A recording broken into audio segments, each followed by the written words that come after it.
Non, non, non. Arthur, tu arrêtes. Ah, tu vas à ça ce soir. Je vais pas faire de sort. C'est pas toi qui décide. Ah, ok? Calme-toi, calme-toi.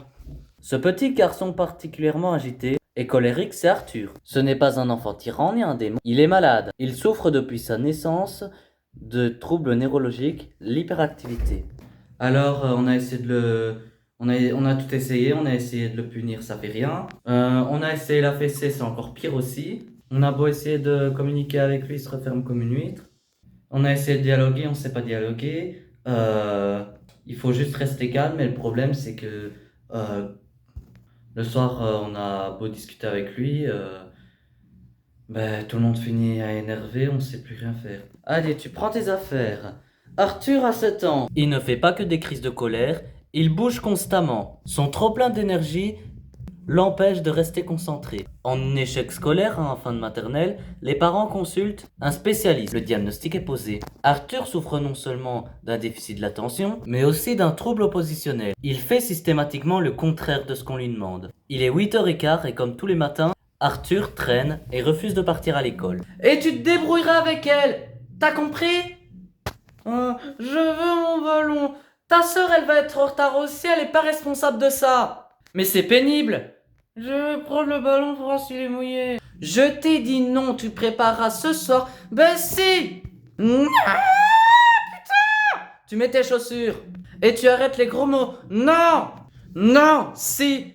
Non. J'ai dit si. J'ai dit non. Si. Non. Tu vas les mettre. Depuis 3 ans, Arthur prend un traitement pour sa maladie. Son médicament permet de suivre une scolarité normale et d'avoir un comportement acceptable avec ses camarades et supportable pour sa maîtresse. Après l'école, Victoria emmène les enfants à la piscine. Comme tous les enfants de son âge, Arthur s'amuse. Elle doit le surveiller car, à cette heure-ci, le médicament de Arthur ne fait plus effet et son comportement, de manière imprévisible, peut devenir agressif. Après cela, Victoria est soulagée. Arthur s'est bien comporté. Elle lui annonce qu'une surprise l'attend à la maison. Devant l'impatience de son fils, Victoria lui donne une première lettre et la deuxième lettre de la surprise. Comme tous les enfants hyperactifs, Arthur n'en a jamais assez. Il exige d'avoir la troisième. C'est quoi la troisième, Arthur? Ne crie pas là. C'est quoi la troisième? C'est quoi? Non, non, non, non, non, tu t'assois correctement, s'il te plaît. Est-ce que tu t'es bien défoulé là? Je te dis, c'est quoi la troisième? Si tu fais tes devoirs vite, je te donne la troisième, d'accord? Mais c'est quoi? Je vais pas les voir tant que je l'ai pas eu. Ouais, ben moi je te dis que tu vas faire tes devoirs. Arrête! Je te dis arrête! Oh, Arthur, tu vas casser le siège, je suis en train de conduire, comme savoir. Dans la voiture, Arthur ne peut plus se contrôler. Il refait sa crise. Quand sa maladie refait surface, il dit des gros mots pour provoquer et pousser sa mère à bout. Et dire des gros mots.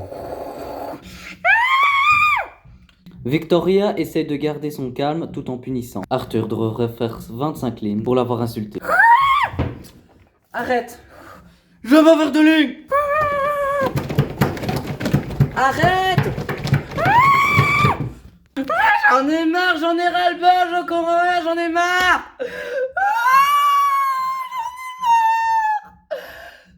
Alors je fais fin de ligne!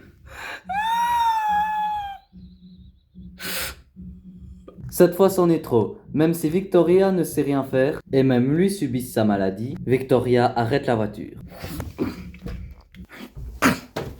Bon, là, on met les choses au point. Je veux pas faire 25 lignes. Maintenant, je veux plus t'entendre. Tu m'écoutes? Tu m'écoutes? Tu m'écoutes? Tu m'écoutes, je veux plus t'entendre jusqu'à on arrive. Je te plus rien. 18h30, Arthur va se réfugier dans le jardin, au lieu de faire ses devoirs et sa punition. Victoria retrouve du réconfort près de son mari.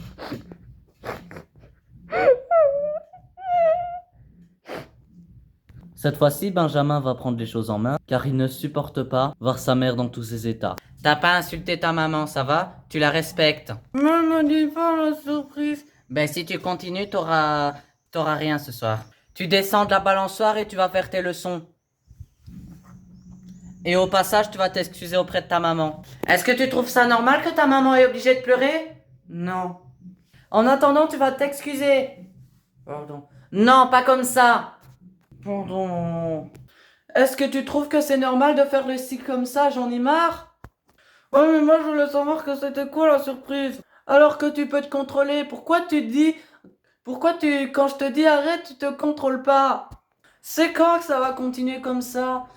Ce matin t'as été infernal en voiture, ce soir t'as été infernal en voiture. Ça te plaît pas d'avoir été à la piscine? Si. Et alors? 21h, c'est l'heure de la surprise. Ce soir, toute la famille va au restaurant. Cette fois-ci, ils décident de s'installer loin du regard des gens, dans la salle du fond. Pour une fois, Arthur se comporte bien, mais à la fin du repas, comme d'habitude, il est toujours pas fatigué. Il est 22h, Arthur joue devant le restaurant. Son père est boulanger, il se lève dans 4 heures et veut se coucher. Non, là il est tard. Je voulais juste faire le toboggan. Non, j'ai dit non. Non, tu te mets là, tu bouges pas. Non, tu comprends pourquoi on veut pas sortir? Tu vois, ça gâche la soirée. Cette fois, il est le week-end.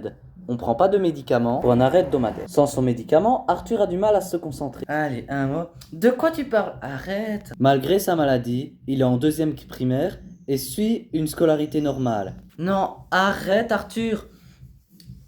Ça suffit maintenant.